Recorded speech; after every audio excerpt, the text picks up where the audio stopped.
Idea দিব পাৰে সেইকাৰণে আমি কি কৰিলোঁ দুজন অধ্যাপকক নিমন্ত্ৰণ দিয়াৰ এটা সিদ্ধান্ত ল'লে A huge crowd gathered around the stall as they thought the professors would be misbehaved. তাৰপিছত কি হ'ল কাহিনীটো শুনি যাবা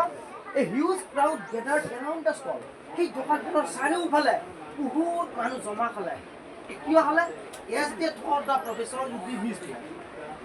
এইকাৰণে আহিছিল যে তেওঁলোকে ভাবিছিল এই দুজন যে প্ৰফেচৰ আহিছে দোকানলৈ কিজানি প্ৰফেচৰ দুজনে তেওঁ কিবা বেয়া ব্যৱহাৰ কৰিব নেকি হাত নামাৰে এই বুলি বেয়া ব্যৱহাৰ কৰিব নেকি বুলি ভাবিছে but they got a completely opposite picture কিন্তু সিহঁতে কি কৰিলে কোনে মানে যিমান মানুহ জমা হৈছিল সেই মানুহ দুজনে যিটো ভাবিছিল তাৰ ওলোটা ছবি এখনে দেখিবলৈ পালে মানে ভবা কথাটো হ'ল জানো হোৱা নাই This idea works wonders and turn the tables. আৰু এই আইডিয়াটো আইডিয়া মিন্স এই ধাৰণা কাৰ ধাৰণা দোকানীজনৰ যিটো ধাৰণা বুদ্ধি যিটো সদাইছিল আথন মামা কিতাপ ধুনীয়া কথা কি বুদ্ধি কৰি তাৰমানে দোকানী এজনে কাষ্টমাৰ আনিব পাৰে এটা বুদ্ধি খেতাই আছিল না নাই এই বুদ্ধিটোৱে কি কৰিলে কাম দিলে তেওঁ ভাবিলে যে তেওঁ কি ভাবিলে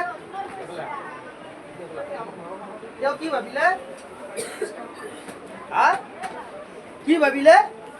but they got a complete the idea work wonders and turn the tables লগে লগে আইডিয়াতে ভাল কাম দিলে আৰু ধুনীয়াকৈ তাৰমানে চলি থাকিল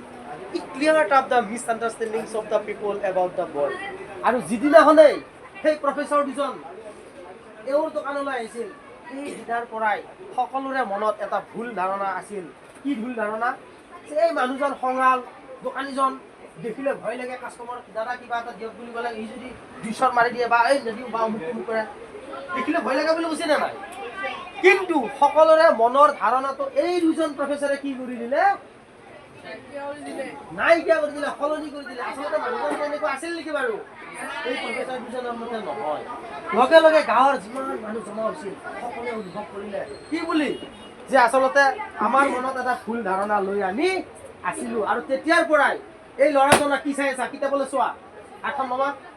তেতিয়াৰ পৰা আমি কি কৰিছিলো এই ল'ৰাজনৰ প্ৰতি ভুল ধাৰণাটো বাদ Since then there had been a heavy rush of customers to the stall আৰু সেই দিনৰ পৰা আজিলৈকে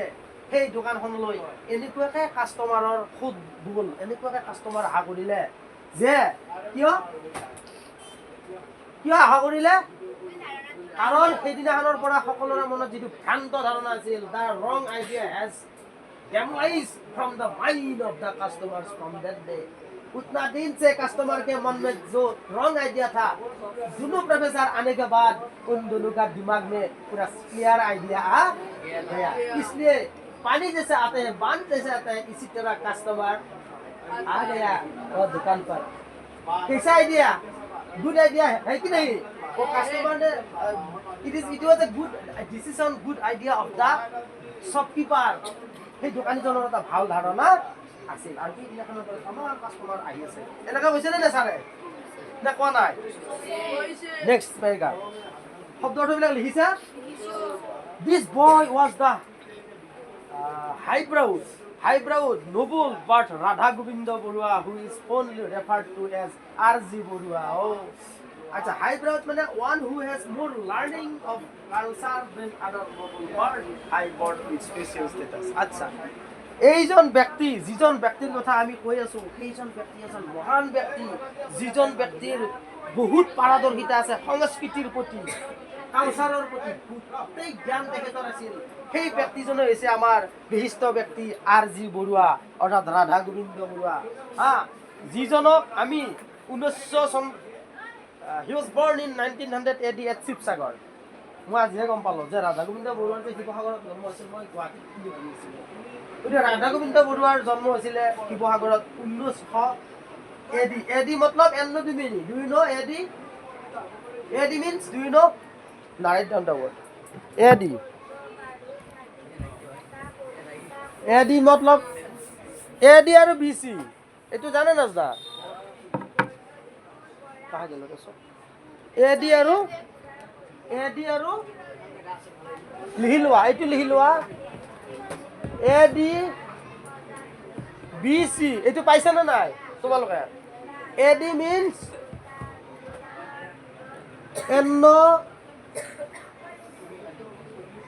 Anno Domini. And BC means before Christ. আচ্ছা এনেকৈ লিখি লোৱা অৰ্থাৎ AD means Anno Domini and BC means before Christ অৰ্থাৎ Anno means in the year and Domini means of the Lord ए मतलब Anno means in the year and Domini means of the Lord मतलब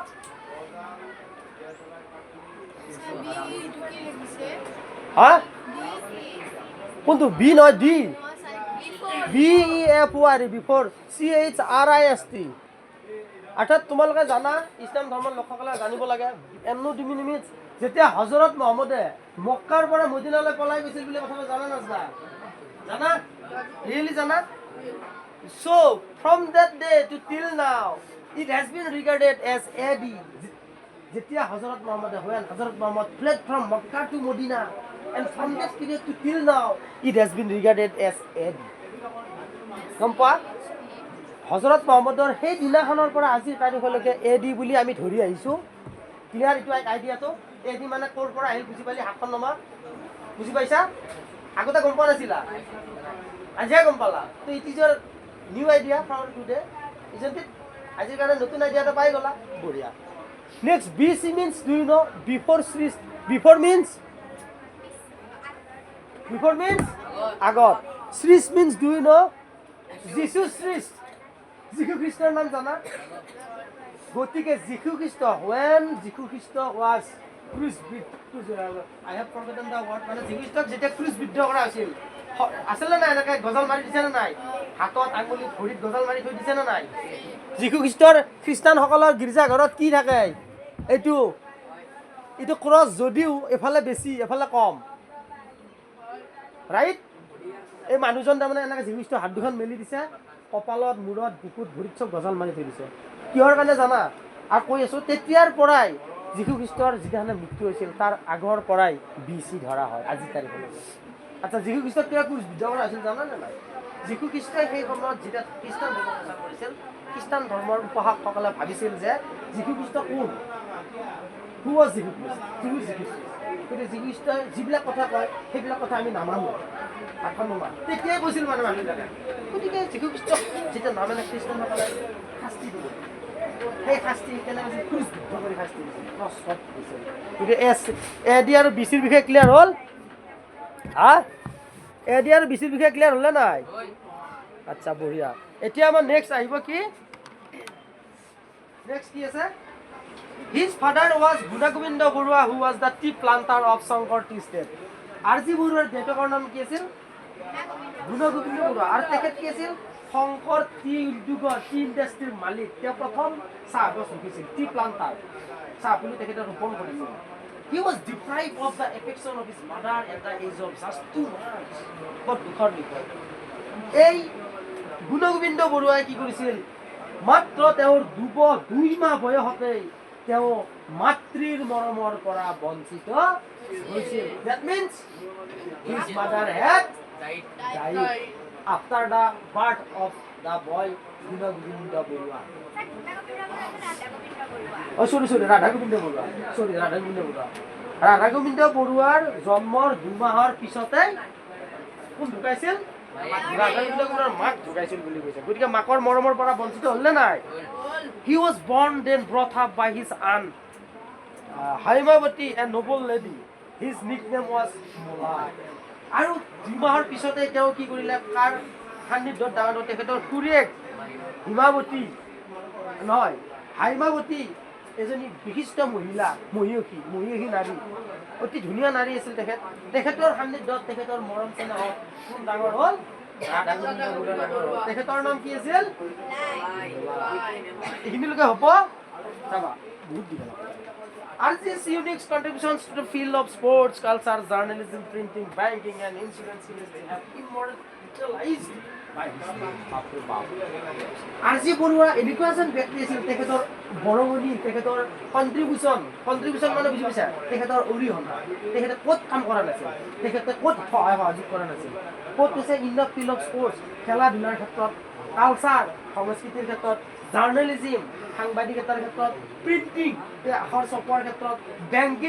banking system যিবিলাক বেংকবিলাকৰ system and insurance industry যিবিলাক finance কৰে insurance কৰে সেইবিলাকৰ কথা নাপাতিব আৰু সেইবিলাকে তেওঁৰ নামটো অমৰণ কৰি থৈ দিছে অমৰণ মানে কি অমৰণ মিন্স তুমি কোৱা ইউ ষ্টেণ্ড আপ অমৰণ মিন্স এতিয়া তাৰ মানে কি মানে অমৰত্ব গুণ যিয়ে লাভ কৰে মৰিও অমৰ as like as Zubeen Garg doctor Bhupen Hazarika মৰিও অমৰ মহাত্মা গান্ধীৰ নাম আজি মৰিও অমৰ হয়নে নহয় ডক্টৰ এপিজে আব্দুল কালামৰ নাম আমি সোঁৱৰো কিয় সোঁৱৰো because we recollect them as because they were actually legend for all of us not for you but for all তোমাৰ কাৰণে আমাক সকলোৰে বিশেষ লিজেণ্ডাৰী person they were actually legendary person হা গতিকে সেইকাৰণে আমি তেওঁলোকৰ গুণ আজিও গাই আছোঁ ৰাধা গোবিন্দ বৰুৱাৰ গুণ আজিও গাই আছোঁ সেইকাৰণে গুৱাহাটীৰ বহুতকেইটা ডাঙৰ ৰাস্তা R.G. বৰুৱা ৰোড বুলি লিখা আছে তোমালোকে চাবা R.G. বৰুৱা ৰোড বহুতকেইটা আছে হ'ব next he was a person who could dream who could think and see ahead of his time আৰু এনেকুৱা এজন ব্যক্তি আছিল তেখেত ইমান গুণৰ অধিকাৰী সময়ৰ আগত তেওঁ কথা চিন্তা কৰে কি বুজি পালে এনেকুৱা এজন ব্যক্তি অহাকালি কি হ'ব বা অহাকালিলৈকে কেনেকুৱা পৰিৱেশৰ সৃষ্টি হ'ব পাৰে তুমি জানিব পাৰিবা নেকি ঠিক এই ক'ব পৰা গুণৰ অধিকাৰী আছিল বুজি পাইছে নে নাই অসুবিধাটো হোৱা নাই he was successful in all the ventures he undertook আচ্ছা তেখেতে কেনেকুৱা কামত সাকসেসফুল আছিল তেওঁ যি কামে হাতত দিয়ে সেই কাম নকৰাকৈ নাথাকে দ্যাট মিন্স কি 10টা কাম হাতত ল'লে 10টা কামেই সাকসেস তাৰ মানে কি ফেইলাৰ নেকি নহয় গতিকে তেওঁ তেনেকুৱা এজন ব্যক্তি আছিল he can be regarded as the man with the Midas touch তেখেতক কিহৰ লগত তুলনা কৰিব পাৰি জানে he can be regarded as the man with the Midas touch Midas নামৰ এজন ব্যক্তি আছিল he was a great person he was a great king one day he wanted to become a happy person so he wanted the blessing from God and after satisfying the prayer of Midas that God gave him the blessing that if he does anything then everything will be changed into gold this was the blessing from the God but what had happened at last when Midas touched everything suppose this is a book if Midas touched the book then automatically changes into gold if he touched the pen then automatically turn into gold if he touched the dress then automatically turn into gold if he touched the chair automatically turn into gold if he touched her daughter then he automatically turn into gold at that moment he was dismissed what will happen if I touch everything then automatically it will turn into gold then what will I do it is a great problem for me so at that moment he again went to the God to rebuild his bliss গতিকে তেওঁ ভাবিছিল যে মই যি বস্তু চুলেও যদি শুনে হৈ যায় কিতাপ লাৰিলে শুন হয় বহি লাৰিলে শুন হয় অবেগাত মোৰ ছোৱালীজনীকো লাৰি দিয়াৰ লগে লগে শুন হৈ গ'ল যে ডাঙৰ সমস্যাত পৰিল তেতিয়া ক'লে যে নহয় মই এই বৰটো উঠাই ল'ব লাগে হাতখন নহয় এই ভগৱানে এতিয়া আশীৰ্বাদটো উঠাই ল'ব লাগে গতিকে এগেইন ভগৱানৰ ওচৰত গৈ কৈছে যে ভগৱান মোৰ বহুত অসুবিধা হৈছে কি কৈছে মোৰ চব বস্তু লাৰি দিলে শুন হৈ যায় এনেকুৱাকৈ মোক আশীৰ্বাদ নালাগে তুমিয়েতো কৈছিলা তো কি আশীৰ্বাদ লাগে লোৱা তেওঁ কৈছে যে মোক এনেকুৱা এটা বস্তু দিয়া যাতে চব বস্তু লাৰি দিলে শুন হৈ যায় এজনে গম পোৱা নাছিল প্ৰথমতে সেইকাৰণে শুন বিচাৰিছিল কাৰণ শুন মূল্যৱান বস্তু হা সাধু কথা ৰিয়েলি তাৰপিছত চাবা সেই কাহিনীটোৰ লগত কোন মিলে বুলি কৈছে ৰাধা গোবিন্দ বৰুৱা মিলে বুলি কৈছে হ'ব অসুবিধা হৈছে আকৌ খোৱা ভাত খিনি লাগিলে শুন হৈ যায় খাব পাৰিব নেকি অসুবিধা হ'ল দাদা আরে কৈ দিলেও শুন হৈ যাব বুজিলে অসুবিধা খালো if he does anything then he'll automatically turn into যি বস্তু লাগে বেগটো লাৰি দিয়াৰ লগে লগে চব বস্তু লাৰি দিলে হ'ল অসুবিধা হৈছে দাদা এতিয়া এই লেখীয়া ব্যক্তি কোন আছিল বুলি কৈছে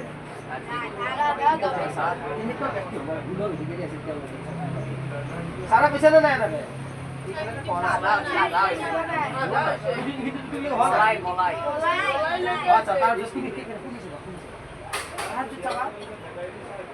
He had a God gift. He had a God given gift of enhancing and benefiting everything that he does. মই কোৱা নাই কি যি এনেকুৱা এটা ভগৱানৰ পৰা বৰ পাইছিল যিটো বস্তু লাৰি দিলে কি হৈ যায় সোণলৈ ৰূপান্তৰিত হয় He was a visionary man for whom impossible was an alien word. তেওঁ এজন এনেকুৱা বিশিষ্ট দৃষ্টিধাৰী ব্যক্তি আছিল যিজন ব্যক্তিৰ সন্মুখত অসম্ভৱ শব্দটো তেওঁৰ ডিক্সনাৰীত নাই পাবলৈ impossible word is not available in his life मतलब इम्पॉसिबल मतलब क्या होता है हाँ এই ইম্পচিবল শব্দ মানে অসম্ভৱ এই অসম্ভৱ শব্দ মানে কি যিটো কৰিব নোৱাৰে সম্ভৱ নহয় তাকে কি কয় অসম্ভৱ which is not possible to do that is called impossible তোমালোকৰ জীৱনত অসম্ভৱ শব্দটো আছে নেকি নোৱাৰা শব্দটো আছে নেকি নাযাওঁ শব্দটো আছে নেকি থাকিব নালাগে যদি আৰজি বৰুৱাৰ লাইফত কি নাছিল এই ইম্পচিবল শব্দটো নাছিল তেওঁৰ জীৱনত সদায় কি আছিল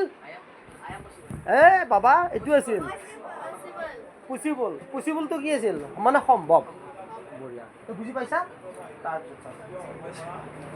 we can এইটো হৈ গ'ল after passing matriculation RG got admitted into Cotton College Guwahati matric পৰীক্ষা পাছ কৰাৰ পিছত তেখেতে গুৱাহাটীৰ কটন কলেজত এডমিশন লৈছিল he shortly left the college for good তেওঁ একদম কম দিনৰ ভিতৰত কম দিনে কলেজলৈ গৈছিল আৰু কম দিন বহিয়েই গোটেই জীৱনটোৰ কাৰণে ফৰ গুড মানে জানা লিখি লোৱা ফৰ গুড মানে কি কোনে জানা চিৰদিনৰ বাবে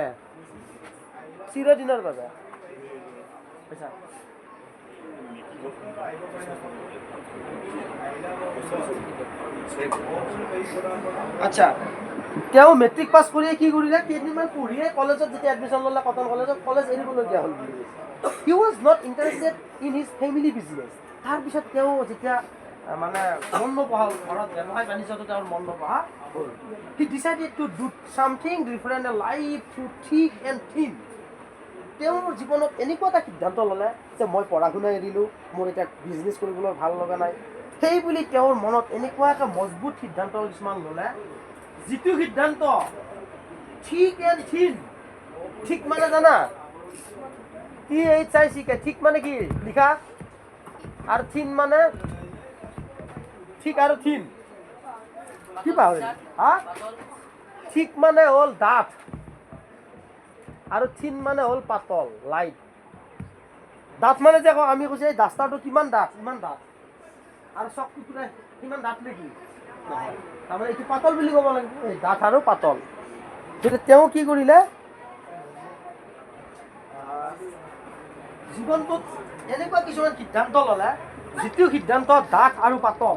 মানে কিছুমান কাম ভাল সহজতে হয় আৰু কিছুমান কাম জটিল বুলি তেওঁ সিদ্ধান্ত ল'লে এটা ভেৰি কথা পাতি আছে লাষ্ট বেঞ্চ এটা ভেৰি আউটছেট বাবা চশমাটো বেলেগ তোমালোকে নাজানা এই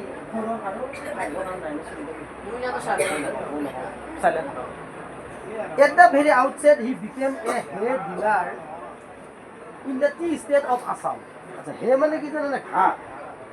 ঘাঁহৰ ডিলাৰ কৰিলে অৱশ্যে সিদ্ধান্ত ল'লে চাহ বাগিচা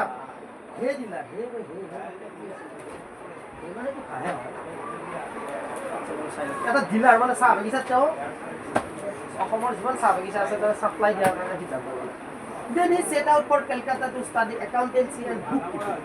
যেতিয়া তাৰপিছত হায়াৰ ছেকেণ্ডাৰীত এডমিশ্যন লৈ কটন কলেজত তেওঁ যেতিয়া পঢ়া শুনা বাদ দিলে তেওঁ বিজনেছত এই চাহ বাগিচাত মাল চাপ্লাই দিয়া তাৰপিছত তেওঁ চিন্তা কৰিলে নহয় মই এবাৰ এনেকৈ থাকিম নেকি সদায় এটা কাম কৰোঁ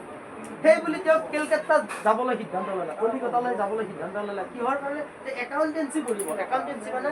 এই যে হিচাপ নিকাচ, বিজনেছ কৰিব লাগিলে হিচাপ নিকাচ জানিব লাগে নে নালাগে? Accountancy department and book keeping. আৰু বুক কিপিং মানে কি? কিতাপবিলাক সচৰাচৰ কেনেকৈ ৰাখিব পাৰি, কিতাপ ৰখাৰ উপায়, সেই তাৰ শিকিবলগীয়া কোৰ্চ। সেইটো তেওঁ ক'ত শিকিলে? Simultaneously he learned typewriting and stenography. আৰু একেলগে তাৰ সমান্তৰালভাৱে সি কেলকাতালৈ গৈ কি কৰিলে? টাইপৰাইটিং কৰিলে, শিকিলে। আৰু ষ্টেনোগ্ৰাফাৰ মানে এটা kinds of system, computerize system আজিকালি।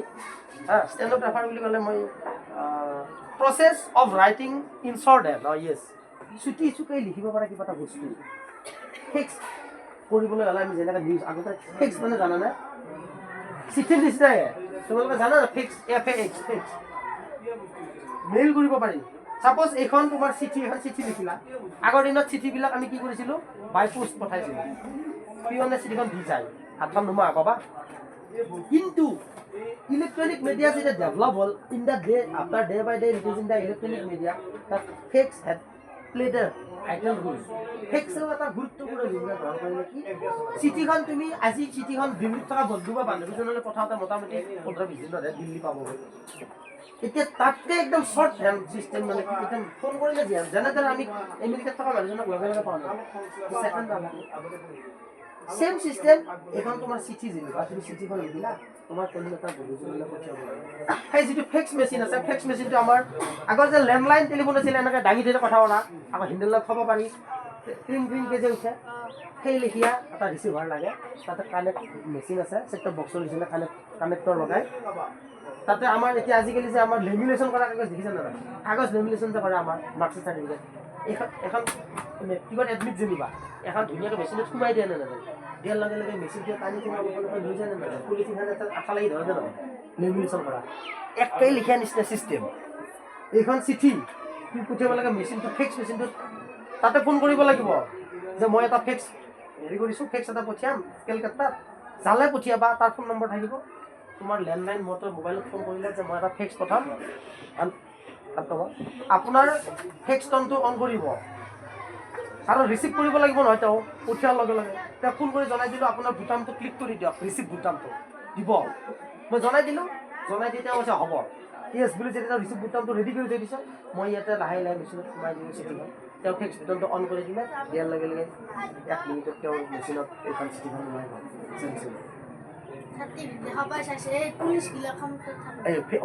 ফেক্স মেচিন কিমান কুইক চাৰ্ভিচ। গতিকে এইবিলাক টাইপৰ লেখীয়া তেওঁ তাৰমানে প্ৰেক্টিকেল নলেজৰ কাৰণে শিকিব লাগে। This period was full of ups and downs for R.G. Barua. আৰু সেইকেইটা দিন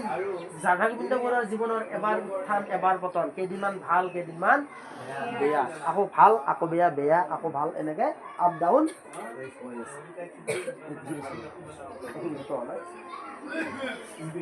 He had a life, a very hard life here. কলিকতাত থাকোঁতে তেখেতৰ জীৱনটো এটা কঠোৰ জীৱন যাপন কৰিবলগীয়া হৈছিল। মানে হাৰ্ড লাইফ, মানে কষ্টকৰ জীৱন যাপন কৰিছে। ক'ত? কলিকতাত থাকোঁতে। R.G. Barua was not a man to surrender to any defeat. কোনো কাৰণতে পৰাজয় স্বীকাৰ কৰা ব্যক্তি নাছিল। কোন? R.G. বৰুৱা। সেও নামানে, don't care.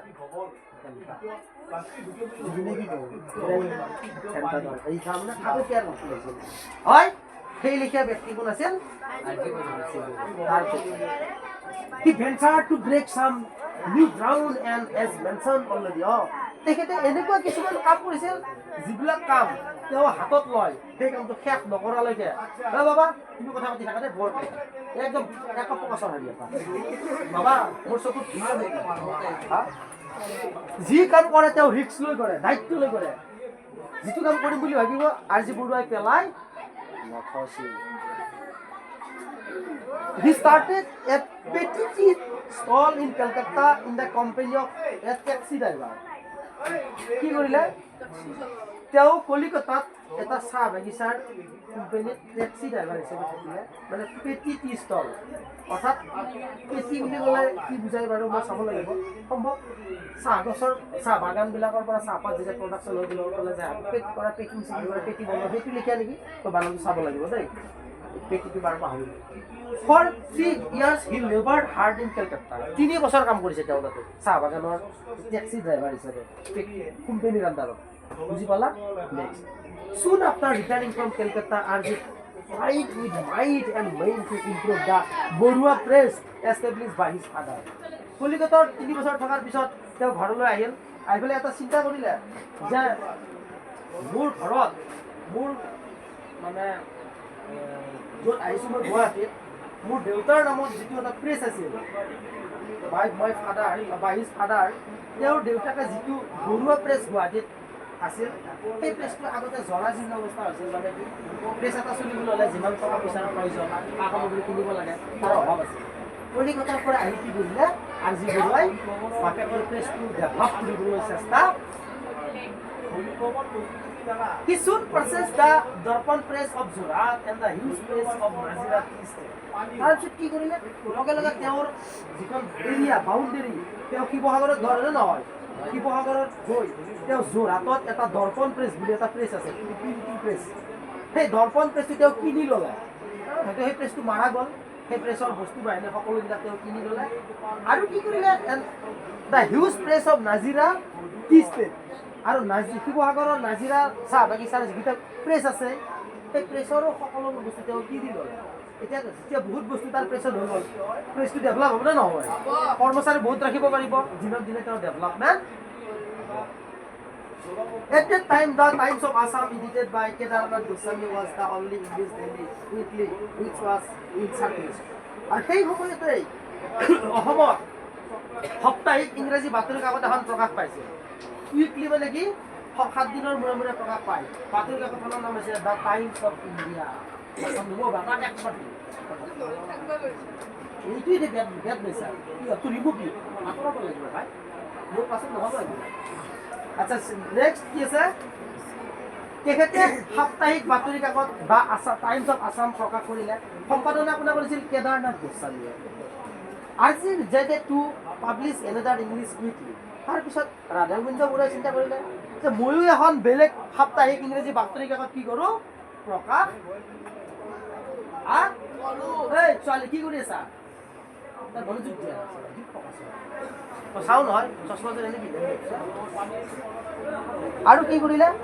On 4 August 1939, the Assam Tribune came into the light under the editorship of Lakshmanath Fukan, formerly with the Hindustan Standard and India operator. তাৰপিছত ৰাধা গোবিন্দ বৰুৱাই ভাবিলে মই কলিকতাতে থাকোঁ কলিকতাত এখন বাতৰি কাকত ওলাইছিল দ্য হিন্দুস্তান ষ্টেণ্ডাৰ্ড বুলি তেতিয়াই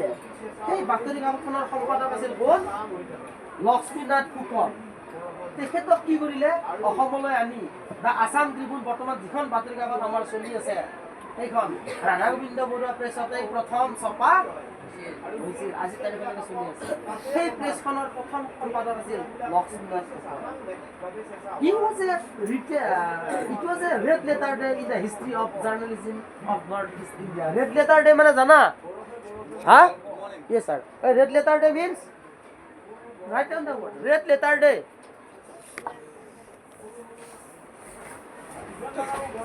বানানটো পাইছে না নাই নাই পোৱা কিতাপত কোনে পাইছা red LETTER red letter day মানে হ'ল ইংলিছত হ'ব কি ৰিমাৰ্কেবল ডে মতলব ৰিমাৰ্কেবল ডে মানে কি ইয়েছ স্মৰণীয় দিন মনত ৰাখিবলগীয়া দিন ৰাইট এনচাৰ স্মৰণীয় দিন স্মৰণীয় দিন এতিয়া ৰাধা গোবিন্দ বৰুৱাৰ কাৰণে সেই দিনটো অতিকৈ স্মৰণীয় দিন হয় নে নহয় REMAR এটা উল্টি গেছে ৰ লাগে REMARK ৰিমাৰ্কেবল আৰু কি হ'ল এই উত্তৰ পূব ভাৰতৰ সাংবাদিক জগতখনৰ এটা ডাঙৰ ইতিহাস সৃষ্টি হ'ল কিহে দ্য আছাম ট্ৰিবিউন নামৰ বাতৰি কাকতখনে বুজি পাইছা RG10 to Greeks to build up his person by shifting the press to Guwahati. তাৰপিছত ৰাধা গোবিন্দ বৰুৱাই ভাবিলে যে মই হাতখন তোমাৰ শিৱসাগৰত মোৰ প্ৰেছটো থাকিলে ভালদৰে নচলিব পাৰে বুলি ভাবি অসমৰ ভিতৰত ডাঙৰ চহৰ তেতিয়াই গুৱাহাটী ভাবিলে মই প্ৰেছটো কলৈ লৈ আহোঁ শিৱসাগৰৰ পৰা গুৱাহাটীলৈকে ট্ৰেন্সফাৰ কৰি লৈ আহোঁ বুলি সিদ্ধান্ত লৈছে তাৰপিছত কি কৰিলে he purchased the present site of the Tribune Press at Sanmari and at the rupees 35,000 in 1945 বৰ্তমান চানমাৰীত যিটো দা আছাম ট্ৰিবিউনৰ প্ৰেছ আছে ট্ৰিবিউন প্ৰেছটো সেই প্ৰেছটো 1945 চনত ৰাধা গোবিন্দ বৰুৱাই তেতিয়া 35,000 টকাত কিনিছিল মনত ৰাখিবা 35,000 টকাত কিনিছিল he resolved to make the Assam Tribune a daily newspaper তাৰপিছত তেওঁ চিন্তা কৰিলে আগতে বাতৰি কাকতৰ সাপ্তাহিক আছিল আছাম ট্ৰিবিউনৰ 7 দিনে আছিল না শিৱসাগৰত থাকোতে গুৱাহাটীলৈ যেতিয়া লৈ আহিল তেওঁ চিন্তা কৰিলে এটা কাম কৰোঁ আছাম ট্ৰিবিউনখন আমি ডেইলি প্ৰকাশ কৰা ডেইলি নিউজপেপাৰ কৰি দিলা বৰ্তমান ডেইলি হয়নে নহয় ডেইলি নিউজপেপাৰ হয়নে নহয় he left no stone unturned to achieve his reach no stone unturned মানে তেওঁ কি কৰিলে কোনো কাম ৰিক্স নোলোৱাকৈ তেওঁ এৰি নাযায় মানে ৰিক্স লৈ কাম কৰে নে নকৰে আকৌ যি কাম লৈ তেওঁ কৰিলে he worked hard from morning till night that night ৰাতিপুৱাৰ পৰা গোটেই ৰাতিটো অগাধ কষ্ট তেওঁ কৰিছিল eventually on 30 September 1946 the first English daily the Assam Tribune shone like the lone star in the northeast আৰু 1946 চনৰ 30 ছেপ্টেম্বৰ তাৰিখে প্ৰথম আছাম ট্ৰিবিউন বাতৰি কাকতখন প্ৰথম প্ৰকাশ পাইছিল ডেইলি নিউজ পেপাৰ হিচাপে আৰু সেইটোৱেই আমাৰ উত্তৰ পূব ভাৰতত এটা ভোটাতৰাৰ নিচিনাকৈ আজিও ধুনীয়া কৰিছিল নেকি ঠিক আছে আজি বুজি পাইছেনে নাই হা